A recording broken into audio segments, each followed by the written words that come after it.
Le Kenya découvre des gisements de coltan dans le territoire.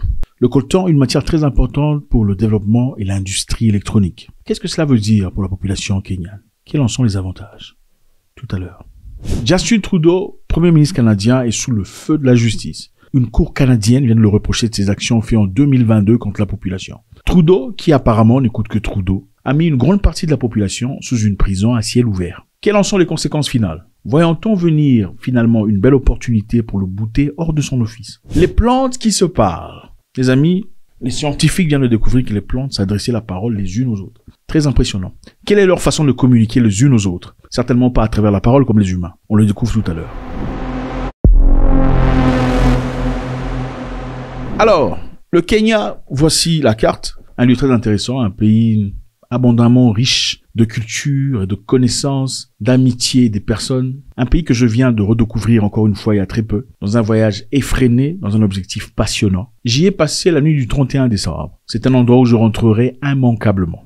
Le Kenya découvre des gisements de coltan. I'm happy to announce that in the area of Kiambere, Kiritiri, we have adequate deposits of coltan.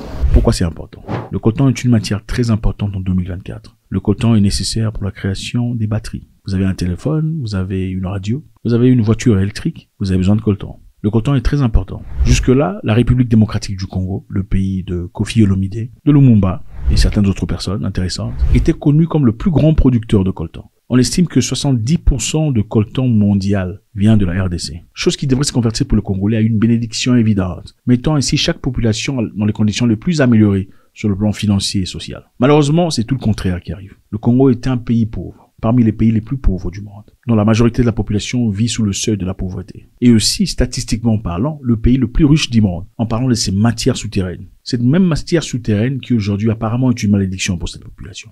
Le Kenya aujourd'hui découvre des gisements de coltan.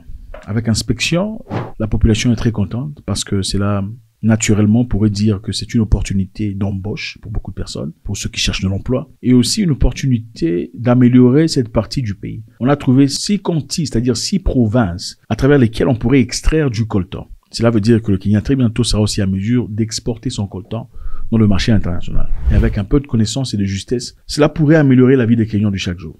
Maintenant, jusque-là, on savait que la RDC, on avait 70% des réserves mondiales. Combien en a le Kenya? On ne sait pas encore. Le ministre impliqué a promis de faire des recherches. Il a déjà établi une équipe de personnes pour essayer de voir et vérifier quelle en est la qualité et quelles en sont les substances. And part of what we are doing here is that we will leave our teams behind to do ground truthing so that we can now begin to assess the economic value. Le plus important ici, les populations des villages concernés sont en extase. Ils sont contents de savoir qu'ils auraient finalement une opportunité de pouvoir avoir une vie meilleure. Beaucoup de propriétaires de terres disent qu'ils ne vendraient pas leur terrain. Et évidemment, il serait absolument absurde de le faire maintenant, puisque la personne propriétaire d'une terre dont les sous-sols comportent des minerais, dans beaucoup de pays, est propriétaire ou partenaire à grande partie de ces minerais, dépendamment des lois du pays. Et au Kenya, évidemment, cette loi est en vigueur. Si vous avez un terrain et qu'on y trouve des choses sous-sol, c'est qu'il y a sous-sol. Vous avez une grande partie droit, c'est qu'il y a sous-sol. Et beaucoup de populations sont très contents par rapport à ça. La RDC aujourd'hui est un pays qui traverse des moments particulièrement difficiles. Parce que généralement, nous savons, si vous voulez partir dans un pays pour extraire tout ce que vous désirez, en l'occurrence le coltan, il faudrait aller voir le gouvernement ouvertement et honnêtement. Signer un contrat évident disant, écoutez, nous sommes là pour extraire ce que vous avez comme minerai. Nous allons vous donner autant d'argent ou nous payerons autant d'argent en termes de taxes. Et pour beaucoup d'entreprises, apparemment, ils ont du mal à faire ça. Pourquoi? Parce que ça coûte beaucoup trop d'argent aux entreprises. Alors, qu'est-ce que ces entreprises internationales préfèrent faire? Ils préfèrent fournir de l'argent à des petits hommes quelque part et là-bas, pour que ces petits hommes armés créent des choses les plus horribles possibles dans ces territoires, qui regorgent des sources intarissables de ressources, dans l'objectif de contrôler ces territoires. Après que ces territoires soient contrôlés par ces groupes armés, ces grandes entreprises ont leurs avions, leurs petits porteurs, leurs hélicoptères qui volent et viennent chercher les minerais sans passer par le gouvernement. C'est l'une des raisons parmi plusieurs pour laquelle la RDC a aujourd'hui plus de 130 000 groupes armés, et rebelles, les rébellions, tout ça, toutes ces petites histoires. Maintenant, la question qui se pose ici est celle-ci. Est-ce la destinée du Kenya aussi? Se trouver dans des conditions les plus horribles, parce qu'ils viennent à peine de découvrir des gisements de coltan. Parce qu'apparemment, on a l'impression qu'à chaque fois qu'un pays africain découvre quelque chose de très précieux, il y a toujours un événement sordide qui se passe. Le cas de la Mozambique, par exemple, quand on a trouvé des gisements presque intarissables de pétrole. Quelques temps plus tard, il y a eu des terroristes qui se sont présentés. Ils sont venus de nulle part. Et il fallait une force étrangère pour venir finalement combattre des gens qui n'ont jamais existé depuis très longtemps. Mais qui ont subitement apparu juste après qu'on ait découvert ces gisements presque intarissables. Alors, est-ce le sort du Kenya, finalement? Le Kenya sera-t-il en guerre, en difficulté? Nous savons qu'il y a quelque temps, ils ont vécu un moment particulièrement difficile quand certaines personnes armées sont venues de la Somalie et ont fait des choses horribles dans des malls, c'est-à-dire des centres commerciaux. Et à partir de là, quand vous partez au Kenya, les centres commerciaux sont très sécurisés. Il faut fouiller vos sacs complètement pour entrer. J'espère profondément que cette opportunité, cette découverte, donnera au Kenya l'élan désiré, l'élan qu'il faut pour booster toute la population kenyane vers une belle direction. Justin Trudeau, nous sommes au Canada. Le premier ministre canadien est sous le feu de la justice. Un tribunal canadien vient de dire que ce que Trudeau a fait était inacceptable. En effet, juste après Covid, pour ceux qui savent, au Canada, il y avait beaucoup de choses qui se passaient. Il y avait des lois et des règles presque à la nord-coréen. On se demandait si le Canada était un pays démocrate ou une vraie dictature des plus profondes. Les populations canadiennes étaient forcées de prendre ce qu'ils ne désiraient pas. Vous comprenez de quoi il s'agit? Malheureusement, on ne peut pas s'exprimer comme on désire sur ces plateformes. Les populations canadiennes étaient forcées de prendre l'histoire là, pendant ça, sinon, ils seraient incapables de faire quoi que ce soit. Et pendant ce temps, c'était en 2022 que les trackers, c'est-à-dire les conducteurs de track, conducteurs de camions, les camionneurs, ont bloqué les routes. Okay, ils se sont positionnés en masse, ils sont venus en masse à Ottawa pour s'opposer à cette résolution du gouvernement qu'ils ont trouvée dictatorielle. Avaient-ils raison de le faire? Point d'interrogation. Ne devriez-vous pas avoir à dire sur le sort réservé à votre propre corps? Point d'interrogation. Ou l'autre question devrait se poser, puisqu'on devient président de la République ou premier ministre pour le cas du Canada, est-ce que ça veut dire automatiquement qu'on devient beaucoup plus intelligent et sage que tout le monde et qu'on ne se tromperait jamais sur quoi que ce soit?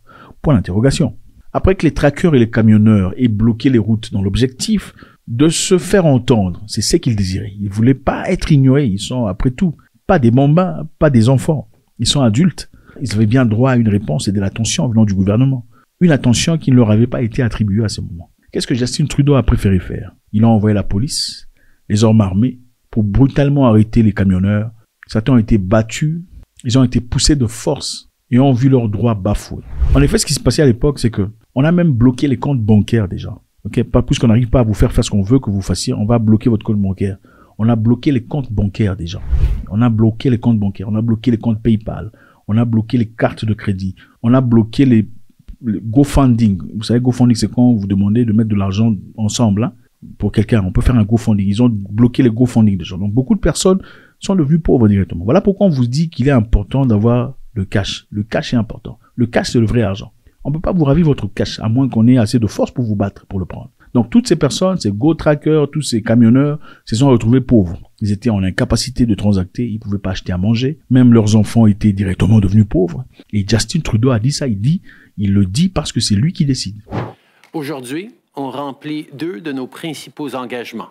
La vaccination obligatoire pour les employés fédéraux et la vaccination obligatoire pour les voyages. Maintenant, le tribunal dit que ce que Justin Trudeau a fait était complètement injustifié. Et c'était anticonstitutionnel. Maintenant, qu'est-ce qui se passe? Au lieu de dire, excusez-moi, les Canadiens, j'ai mal agi, qu'est-ce qu'il préfère faire? Il envoie son porte-parole pour dire, écoutez, à l'époque, on pensait qu'on avait raison, et puis on reste sur cette position, on pense toujours qu'on a raison.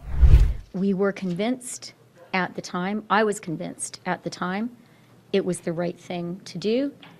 It was the necessary thing to do. I remain, and we remain convinced of that. Sans honte. Pourtant, en Inde, il y a aussi eu des fermiers qui se sont levés pour demander leurs droits.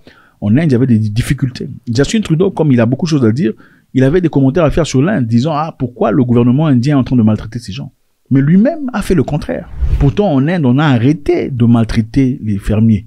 Lui n'a pas arrêté. Beaucoup de gens sont partis en prison. J'espère que ce sera une leçon grande pour tout le monde. Maintenant, des plantes qui se parlent. Très intéressant. Vous saviez que les plantes pouvaient se parler? Wow. C'est intéressant. Suivez. We know plants can feel. We know they can even talk. And now scientists in Japan have documented it. They caught plants talking to each other on camera. How did they do that? Of course, they're not using words, but a fine mist that surrounds them. Plants usually have a mist of airborne compounds around them. They are like smells.